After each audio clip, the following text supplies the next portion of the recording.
সড়কের বেহাল দশা ও রাস্তার মাঝখানে বড় গর্তকে কেন্দ্র করে মেলাঘরে ঘটে গেল এক মর্মান্তিক সড়ক দুর্ঘটনা। ঘটনায় গুরুতর আহত হয়েছেন পালসার বাইকে থাকা দুই যুবক। দুর্ঘটনাটি ঘটেছে মেলাঘরের ইন্দিরানগর ৯ নম্বর ওয়ার্ডে এসবি স্কুল সংলগ্ন এলাকায়।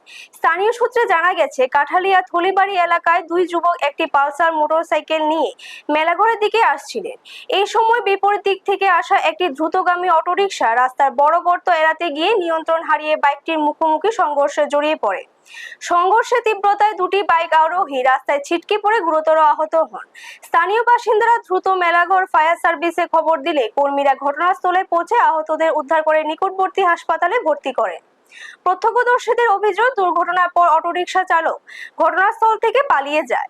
স্থানীয়দের দাবি, দীর্ঘদিন ধরে সড়কের ওই বড় গর্ত মেরামত না হওয়ায় প্রায় দুর্ঘটনার ঝুঁকি তৈরি হচ্ছে।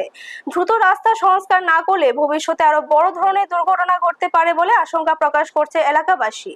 ব্যুরো রিপোর্ট, নিউজ তৎকাল 24। আমি রাস্তা ছিলাম আর কি, আমি বাড়ির পথ দিয়েছিলাম। এরপরে বাড়ির পথ দেওয়ার সময় একটা অটো আর একটা বাইকের বাড়ি দিয়ে ফেলাইছে রাস্তার ভিতরে। মানে একটা গর্ত আছে, বিরাট বড় গর্ত। ওই গর্তর ভিতরে অটোটা করিয়া একটা বাইকের বাড়ি। অটোটা কোন দিকে যাইতে লাগছে? অটোটা সোনামুড়ার দিকে যাইতে লাগছে, আর বাইকটা সোনামুড়া থেকে মেলাঘর দিকে যাইতে লাগছে। আপনারা দেখছেন নিউজ তৎকাল 24।